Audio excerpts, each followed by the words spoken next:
नमस्कार. मी सुषेण महाराज नाईकवाडे वक्तृत्वाच्या क्लासच्या माध्यमातून गेल्या 10 वर्षापासून आपण सर्वांना वक्तृत्वाचे धडे देतो आहे. आणि आज एक महत्त्वाची गोष्ट सांगतो आहे की वक्तृत्व कला मिळवायची असेल तर सकारात्मक विचारातून पुढे चला. तेच प्रश्न मला रोज विचारतायत लोक. तेच प्रश्न की हात थरथर होतो, पाय लटलटतात, घाम येतो, वेळेवर आठवत नाही, जे बोलायचं ते स्टेजवर आम्ही विसरून जातो, वेगळं काहीतरी वेळेवर आठवतं मग आम्ही ते बोलतो. त्यासाठी पहिली गोष्ट आहे, या सगळ्या प्रश्नाचं उत्तर मी पहिल्यांदा सांगतोय तुम्हाला, सुचेल ते बोला. पहिल्यांदा जे सुचल ते बोला. माझं हे चुकलं, मला ते जमलं नाही या विचारात राहू नका आणि हा विचार जास्त करू नका.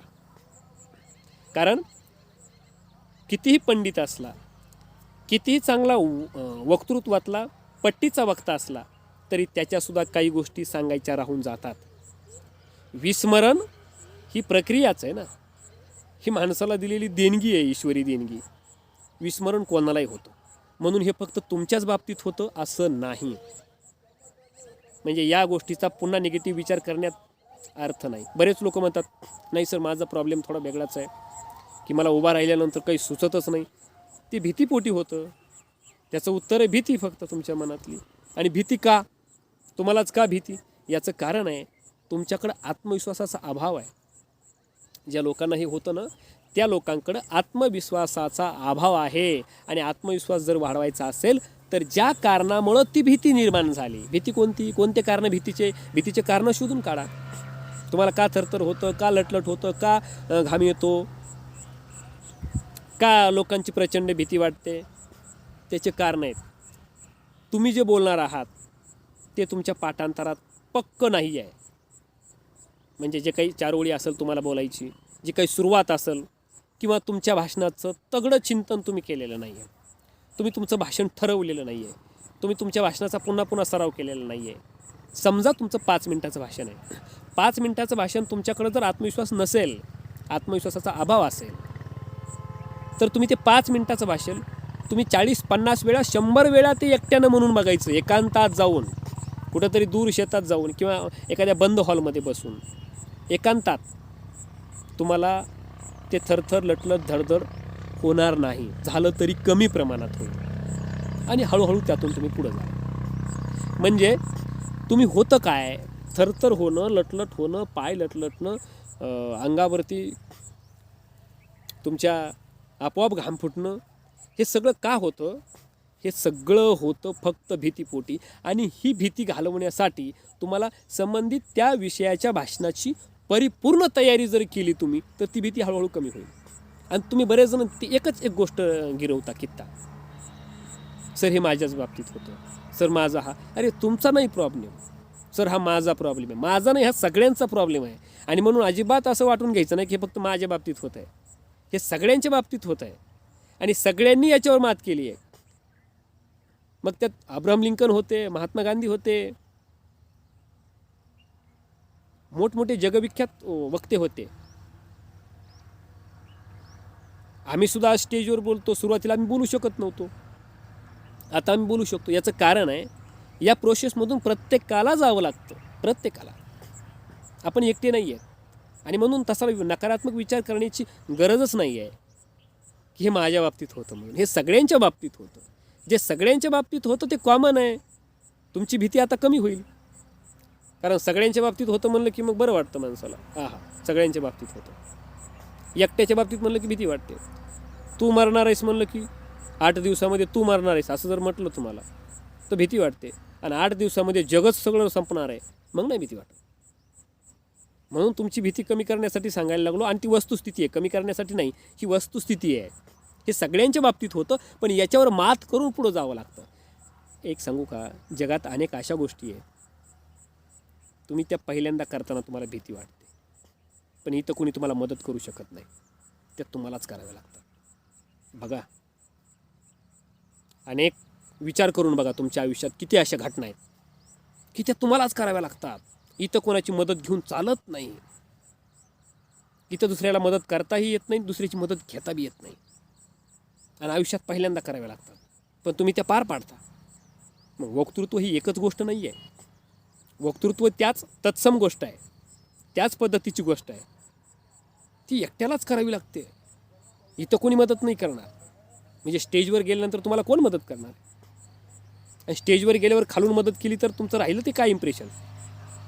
म्हणून ही तुम्हालाच पार पाडायची. आणि प्रत्येकजण ती पार पाडतो, पण पार पाडल्यानंतर मग मात्र आनंदाने म्हणतो, हा आता भीती वाटत नाही आहे. पहिले काही दिवस नवीन कोणतीही गोष्ट करताना भीती वाटते की, साधी ड्रायव्हिंग करायची आहे तुम्हाला, पहिल्यांदा काही दिवस भीता तुम्ही, नंतर तुम्ही कसेही कट मारीत चालता परफेक्ट ड्रायव्हर झाल्यानंतर. तसं वक्तृत्वामधले परफेक्ट ड्रायव्हर व्हा, मग ती भीती आपोआपच नाहीशी होईल. आणि त्यासाठी करा सततचा सराव आणि पक्क पाठांतर. जे पाठांतरात नाही ते कधीच स्टेजवर बोलू नका. पाठांतरात नाही म्हणजे जे काही गोष्टी कच्च्या पाठ असतात, म्हणजे तुम्हाला हे आठवतंच याची जर 100% खात्री असेल तरच ते बोला. एखादी 4 ओळी आहे, मग असं झालं, आदमी ना कद से बडा होता है, आणि पुढचं काही आठवणच गेलं. किंवा एखादा शेर तुम्ही बोलायला लागलात, आदमी ना कद से बडा होता है ना पद से बडा होता है जो आदमी, आणि पुढचं काही आठवणच गेलं, तर आहे ते इम्प्रेशन खराब करतं. मग तो म्हणजे पाठ नसला शेर तर नका बोलू. 100% पाठांतरातला असला तर बोला. मग तुमचा आत्मविश्वासाचं खच्चीकरण होणार नाही. आणि पाठांतरातला असला तर बिंदास्त बोला. आदमी न कद से बड़ा होता है न पद से बड़ा होता है, जो आदमी दूसरों के मुसीबतों में खड़ा होता है वो सबसे बड़ा होता है. पाठांतरातलं आहे, खूप वेळा पाठ केलं आहे, आणि 100% खात्री आहे मला हे बोलता येतं, माझंही विसरत नाही, तर बोला. म्हणजे तिथून पुढचा आत्मविश्वास वाढेल तुमचा. आणि भीती ही तुमची एकट्याची नाही. हात थरथरणं, लटलटणं हे स्वाभाविक आहे, तो स्वभाव आहे माणसाचा. मी असे काही माणसं पाहिलेत, असे काही म्हणजे आत्ता काही क्लासला आहेत माझ्याकडे. ते नगरच्या क्लासला एक मेजर आहेत, त्यांनी एक फार मोठी कामगिरी केलेली आहे. त्यांनी त्या दिवशी व्यक्त केलं आपल्या भाषणाच्या क्लासमध्ये. त्यांनी बरेचसे माणसं मारलेले आहेत, म्हणजे माणसं मारणारा माणूससुद्धा, म्हणजे आक्रमणामध्ये चांगलं काम केलेलं आहे त्यांनी.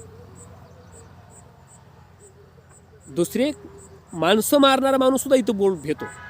आमचे मेजर म्हणले मला तिथं भी वाटलं नाही, सीमेवर गोळ्या घातल्या म्हणले लोकांना मी, मला इथं भी वाटतं, इथं भीती वाटते. म्हणजे असे काही लोक आहेत माझ्याकडं भाषण कला शिकण्यासाठी. किती पैलवान कंपनी आहे, कुस्ती करायला लागले तर हातपाय बाजूला काढलेला त्यांनी काही लोकांचे, पण इथं भीतात. असे काही लोक आहेत की ज्यांनी रस्त्यावर खून केलेले आहेत, ती लोक भाषणाला भीतात.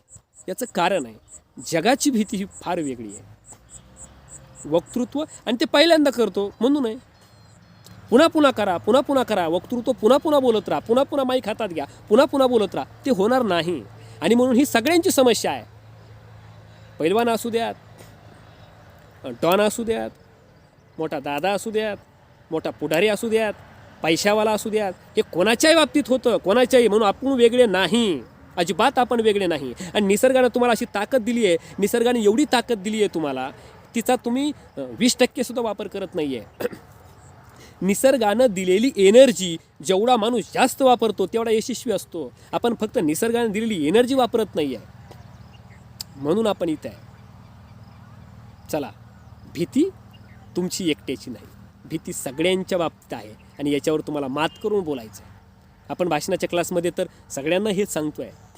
भाषणाच्या क्लासमध्ये तर किती लोक होते, मी बोलू शकत नाही सर असं म्हणणारे.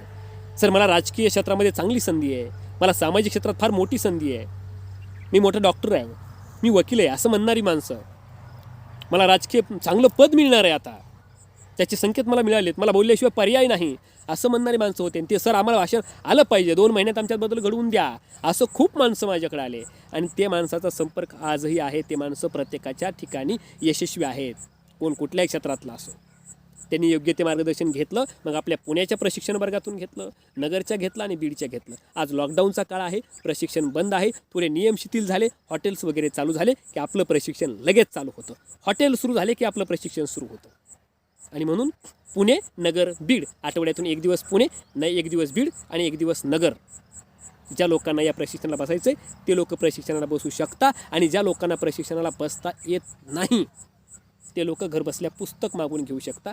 माझ्या 97 64 52 68 88 या नंबरवरती फोनपे करून तुम्ही घरबसल्या पुस्तक मागून घेऊ शकता. धन्यवाद.